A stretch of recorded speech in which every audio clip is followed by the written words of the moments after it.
Good business. Thank you so much इतना अच्छा सा यहाँ पर सरप्राइज मिले हैं।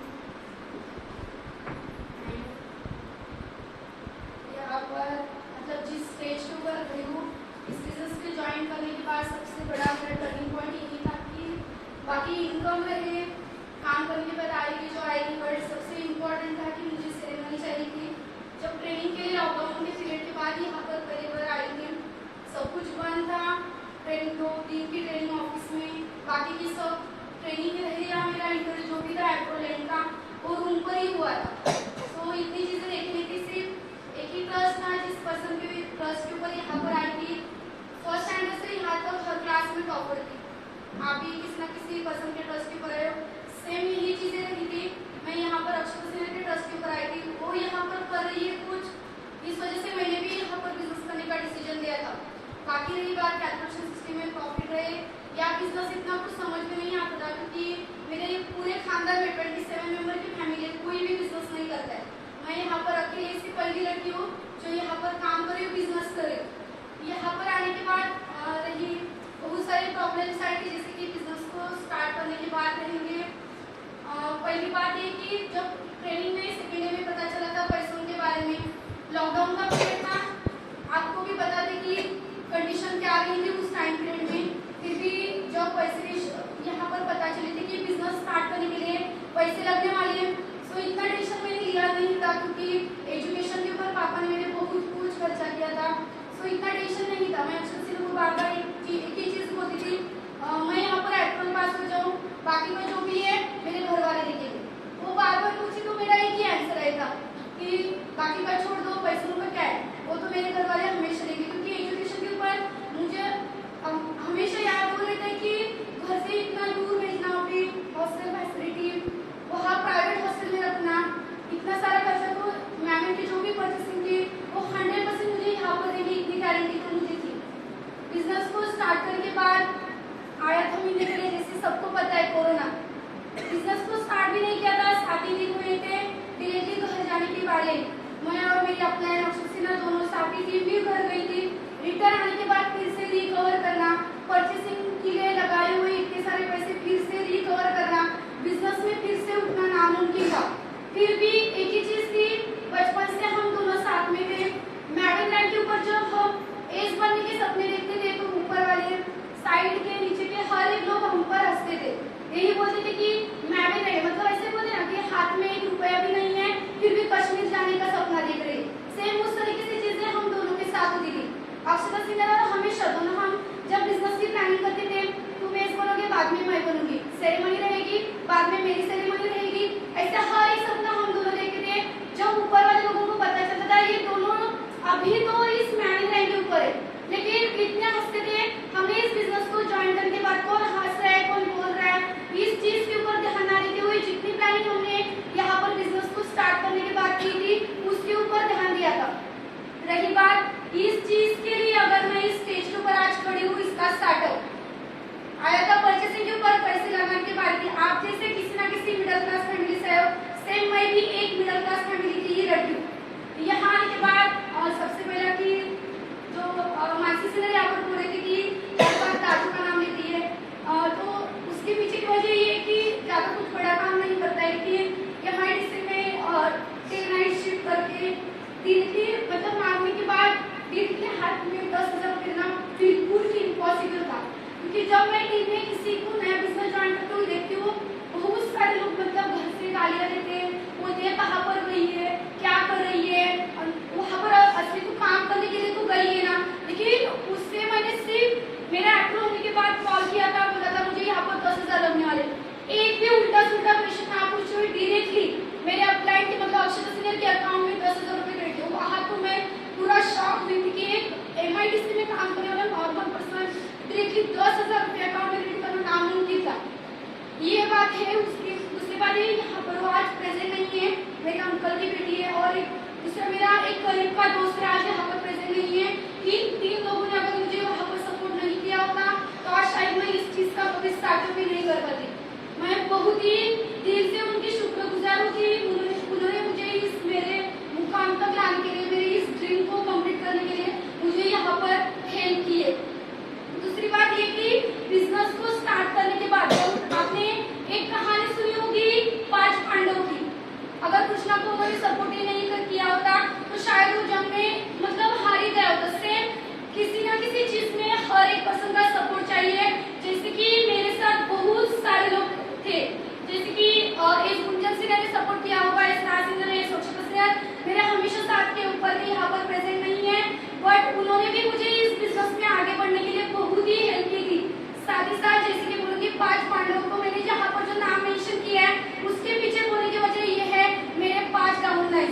मेरे 5 बिजनेस पार्टनर जो मेरे मतलब सुख से दुख तक हर एक साथ में मेरे खड़े रहे थे, और जिनमें सबसे पहला मैं यहाँ पर नाम मेंशन करना चाहूंगी, मानसी सिन्हा। कुछ मेरे ऐसे बिजनेस पार्टनर्स हैं जो किसी प्रॉब्लम की वजह से यहाँ पर अभी नहीं है अवेलेबल, बट जिन्होंने स्टार्टिंग से एंड तक मुझे जिस बिजनेस को स्टार्ट करने के बाद अभी इस स्टेज पर लाने तक इतना सपोर्ट किया है, वो मानसी सिन्हा है। सेकेंड है कि पता नहीं उनसे इतना मेरा बिजनेस में अटैचमेंट कैसे हुई, बट इन्फ्लुएंसर दिव्या सिन्हा ने मुझे इस बिजनेस में इस पोजीशन तक जाने के लिए बहुत ही हेल्प की है। थर्ड वन से रुतिका, पता नहीं कनेक्शन तो कुछ भी नहीं था, बट यहाँ आने के बाद ये पर ऐसा प्लेटफॉर्म ऐसे कि कोई किसी को जानता हो या ना जानता हो, बट यहाँ आने के बाद हर एक पर्सन से ऐसी अटैचमेंट होती है कि हाथ से तो दूर भी चला जाएगा, कोई बीमार पड़ जाए तो इतना मतलब दिक्कत होती है कि बता भी नहीं सकती। रुतिका सिन्हा को भी यहाँ आने से पहले मैंने कभी भी नहीं पहचानी थी, बट यहाँ आने के बाद इतने सारे घर से प्रॉब्लम आ रहे थे, बिजनेस में प्रॉब्लम आ रहे थे, फिर भी मेरे साथ यहाँ पर बिजनेस में खड़ी रही थी। मुझे अभी तक उनका वो दिन याद है, मेरी प्रीवियस एज जर्नी तक जो 3 से 4 मंथ का मेरा टाइम पीरियड था, जिस 3 से 4 के मंथ के टाइम पीरियड में उसकी सास से मिलना उनसे नामुमकिन रहा था, बट शादी से एज बननी चाहिए, उन्हें हमें एंड तक सपोर्ट करना है। इस वजह से वो पूरी बीमारी उन्होंने अपने शरीर के ऊपर निकाल कर एंड में वो चले गए थे। Thank you so much Rutika Sinha. और संदीप सिन्हा की, उनसे भी ज्यादा यहाँ पर एक आने से पहले एक एटीट्यूड था कि लड़कों से ज्यादा बात नहीं करना, क्योंकि वो मेरे क्लासमेट थे, फिर भी यहाँ आने के बाद पता नहीं उनमें कुछ अलग क्वालिटी दिखी थी, इसलिए मैंने यहाँ पर उनको इनवाइट किया था।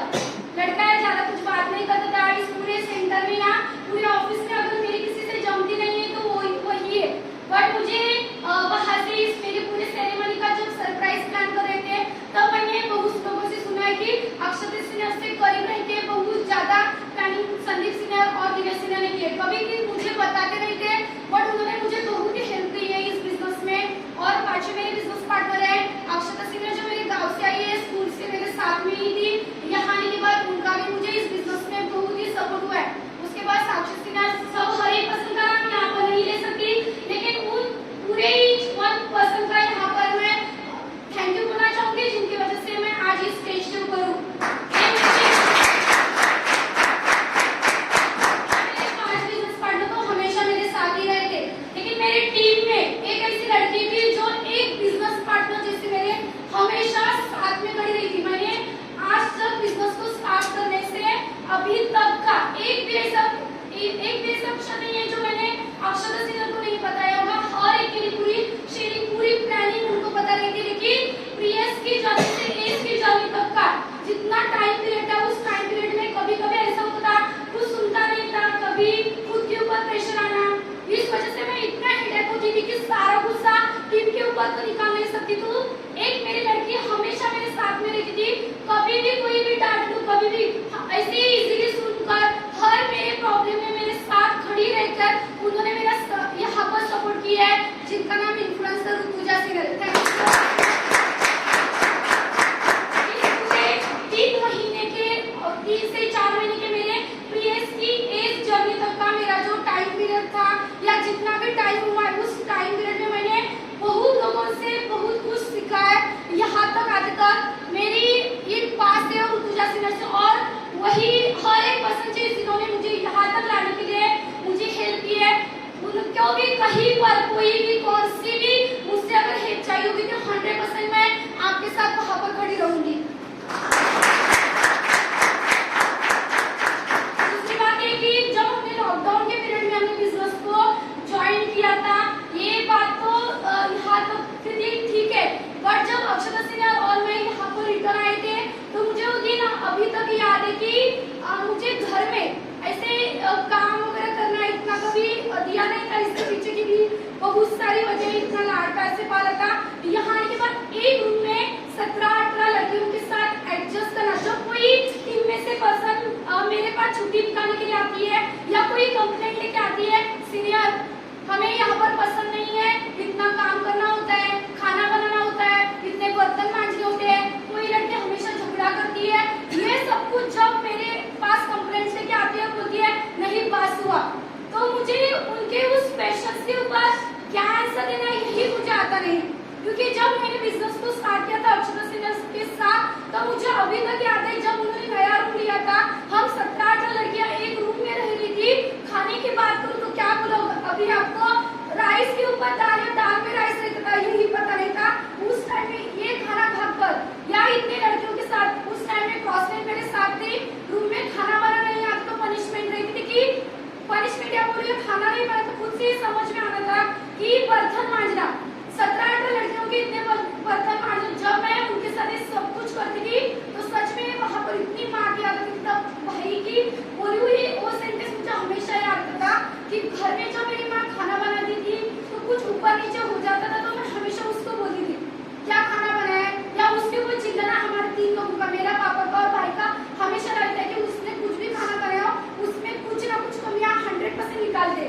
जब मैं निकाली थी तो उसका माँ की साइड हमेशा उसका बेटा लेता था और बोलता था ससुर जाएगी ना तो पता चलेगा, कभी घर से बाहर रह तो देख ले तब पता चलेगा माँ क्या होती है।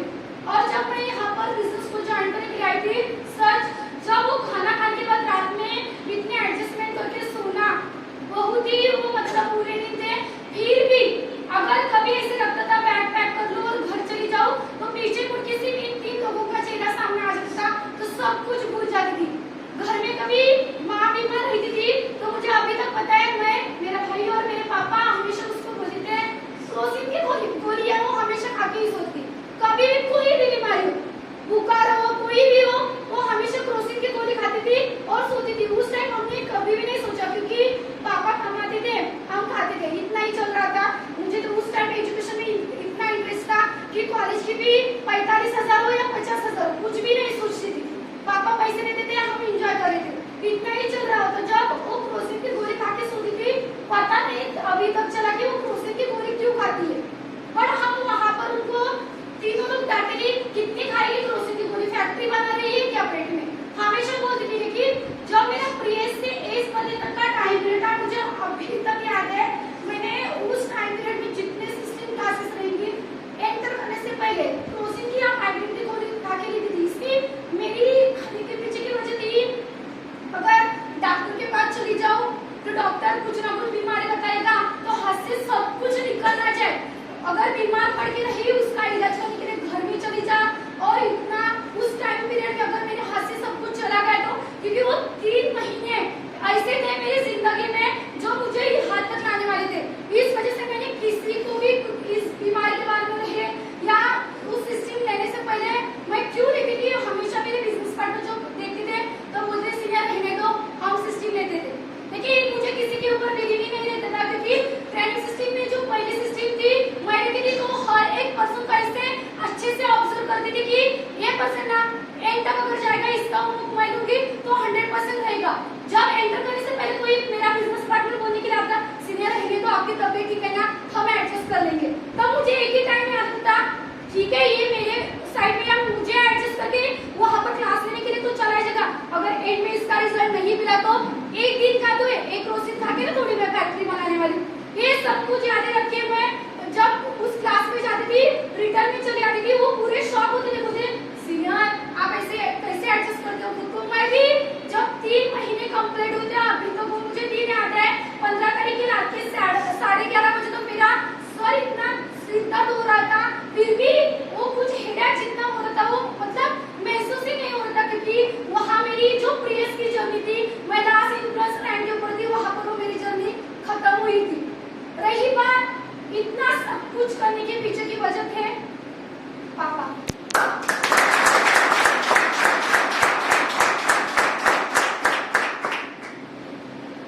बचपन से आज तक कभी मतलब कौन सी भी मैंने चीज मांगी हो अभी तक ऐसे नहीं हुआ है कि उन्होंने मुझे लाखों में ली होगी। अभी तक याद है कि वो मुंबई में जहाँ पर भी जॉब कर रहे थे 18-19 कितने भी कमा रहे थे, हमने कभी पूछा नहीं, मुझसे वो कभी बता भी नहीं थे। तो बट मुझे अभी तक वो हमेशा याद है इतनी सी छोटी सी रूम में रहना, बट हमारे गाँव में उन्होंने इतना हमारा बड़ा घर बनाया है कि बता भी नहीं सकती। आप खुद आके देख सकते हो कि वो मुंबई में जब वो एडजस्ट करे थे उस रूम में, तब मैं खुद बोलती थी कि एक दिन ऐसी करूँगी ना खुद का फ्लैट लूंगी और घर वालों को सबको ही हाथ पर बुलाऊंगी। ये मेरा सबसे बड़ा सपना था। ये दूसरी बात है जब किसी कोई भी फंक्शन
बारे में देखते थे। कभी भी ऐसा नहीं हुआ कि बाकी के लोग रहे बाजू में, जो लोग है गांव में उनका पहले भला हो जाए। आप करते भी थे, इतना खर्चा निकाला था गांव में, जॉब की परवाह, मुंबई में जॉब की परवाह ना करते हुए भी घर आते थे, इतना सारा पैसा आपने खर्चा किया था, इतने कर्जे में डूबे थे। फिर भी अगर कभी भी किसी ग्रुप में कहीं पर चले जाओ तो वहाँ पर एक स्थिति हो ना, उसके पीछे उसका ही कुछ फायदा रहेगा।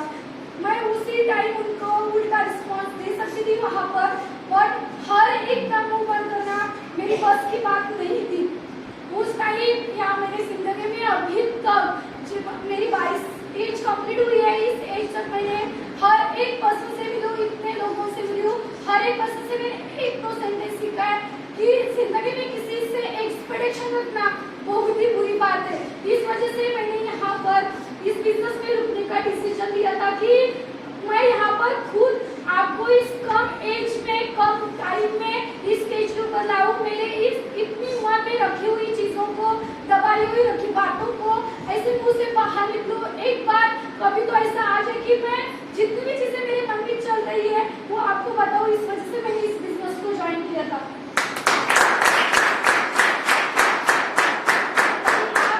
ये सब कुछ यहाँ तक करता ठीक है, लॉयर बनना वो भी एजुकेशन के ऊपर वो लगाते, डॉक्टर बनने के लिए वो एजुकेशन के ऊपर पढ़े थे, उनका सपना था लड़की इंजीनियर बने, इसलिए डिप्लोमा दिया, आगे इंजीनियरिंग करने के लिए पूरा पता नहीं क्यों यहाँ पर आ गई। बिजनेस में अच्छा लगी, रैंक है, इस वजह से मैंने इस बिजनेस को ज्वाइन भी कर लिया था। फंसा कर उनमें घर में कुछ पता भी नहीं है, लड़की यहाँ पर इतने 1 साल से बिजनेस कर रही है, यहाँ पर पैसे लगाए थे फिर भी यहाँ पर रुकी थी। और अगर इतने सारे लोग यहाँ पर बैठे हुए हैं, इन सारे लोगों में से अगर सिर्फ मैं अकेली यहाँ पर लड़की हूँ, आपके सामने स्टेज के ऊपर हूँ, अपने मम्मी पापा को स्टेज के ऊपर लाई हूँ, खुद को चेंज करना हो या मम्मी पापा को रिस्पेक्ट देना हो, खुद को रिस्पेक्ट, सेल्फ रिस्पेक्ट करवाना हो, अगर ये सब कुछ जिस पर्सन की वजह से पॉसिबल हुआ है वो एक अक्षता सिंह है।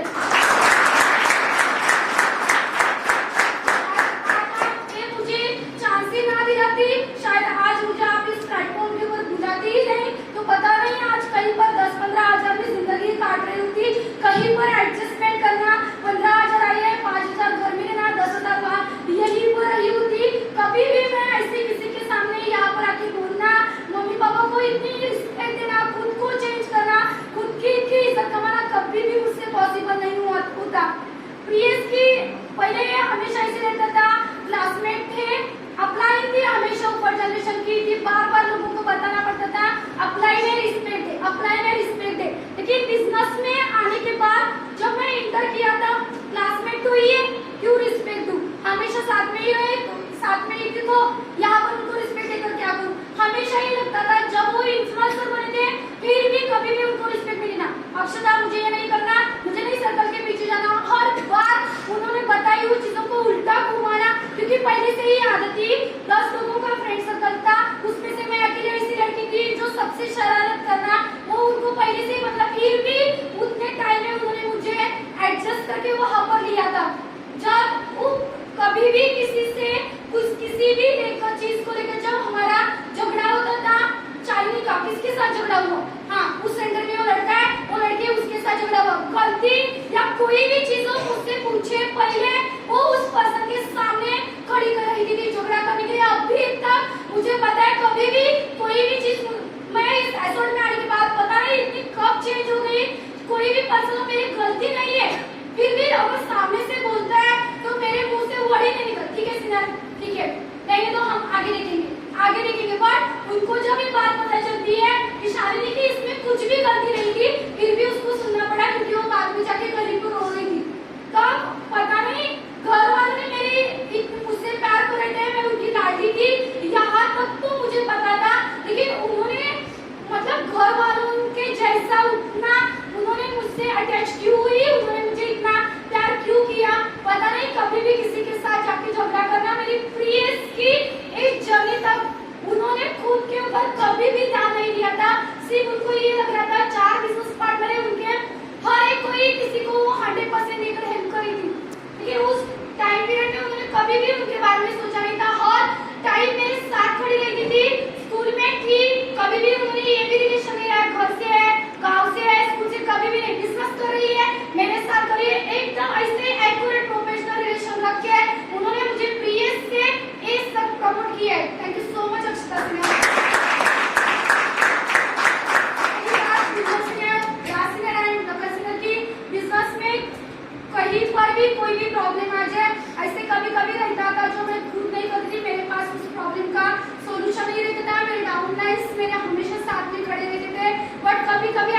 लगा था कि कुंदन सिन्हा स्पेशली आपकी वहाँ पर जरूरत हमें हमेशा रहती थी।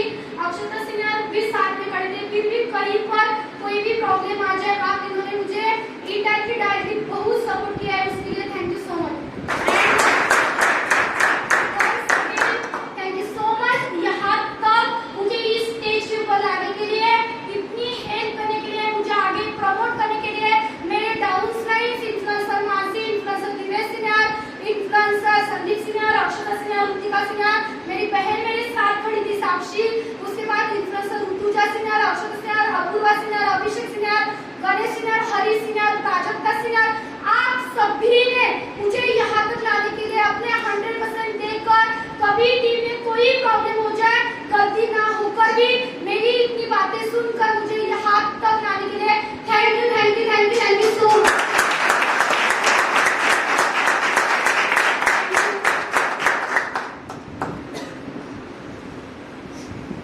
थैंक यू सो मच इस शालीन सीनियर। सभी ने उनकी जर्नी बहुत करीब से नहीं देखी होगी, बहुत मतलब उनके करीब जो उनके पहले से ही उनके सपोर्ट में थे, उनके पूरे के पूरे इस जर्नी में उनके साथ थे। उन पर्सन ने उनको देखा होगा हर एक मेहनत की अगर बात करूं, मैं बाकी की चीजों के बारे में बिल्कुल नहीं बोलूंगी, लेकिन हर बात मैंने उनको बात देखा है सेंटर में कभी ना रुकने वाली लड़की है। जहाँ पर कोई कमी हो, कमी को पूरा करने पर वो खड़ी ही रहती है, कभी मतलब ऐसी कोई जरूरत हो शालीन सीनियर हेल्प ना करे ऐसी बात ही नहीं। उनका एक अलग सा एटीट्यूड है, सभी को पता है, वो अपने आप में एक बेहतरीन पर्सन है, पर जब भी एक हेल्प करने की बात आती है या फिर कहाँ पर कमी है वहाँ पर खड़े होने की बात आती है तो शालीन सीनियर एक अव्वल नंबर पर रहती है, अव्वल दर्जे पर रहती है। मैंने उनको बहुत करीब से देखा है। पहले स्टार्टिंग में ऐसी भी कुछ चीजें हुई थी कि वहाँ पर एक होता है, क्रॉस कनेक्शन होता है कि ऐसे पर्सन से हमारी बनती नहीं है, लेकिन जैसे जैसे बहुत सारे पर्सन उनके साथ थे वैसे मैं भी उनकी जर्नी में, एक साल की जर्नी में मैं भी वहाँ पर थी, एक रूम पर हो या फिर बाकी की थोड़ी बहुत जर्नी जो उनके साथ स्पेंड की है या उन्हें देखा है अपने जो ड्रीम तक पहुँचते हुए। बहुत ही बेहतरीन उनका सफर रहा, उस सफर की शुरुआत जिसे उन्होंने की है और वो सफर की शुरुआत करने के बाद आज उन्होंने कामयाबी का जो शिखर है वो पार भी कर लिया है। उनकी सारी की सारी मेहनत आज काम आई है। उनके मम्मी पापा ने जो सैक्रिफाइस किए उनके लिए, उन्होंने जो सैक्रिफाइस किया हर एक अपने मम्मी पापा को ही खुशी देने के लिए, वो खुशी का मौका आज उनको मिला है। आप सभी के पर्सन यहाँ पर जो हर एक पर्सन के आंख में आंसू आना ये नॉर्मल सी बात है, लेकिन ये मौका अपने फैमिली को देना एक बहुत बड़ी बात होती है। सही है? यहाँ पर मुझे भी आप देख सकते हो खुद से, लेकिन शालीन सीनियर की एक बात ही अलग है, एक पर्सन ही अलग है। बहुत मतलब बहुत लड़कियां देखी लेकिन उनके जैसी वही है और वो ऐसा कोई बन भी नहीं सकता। सही है?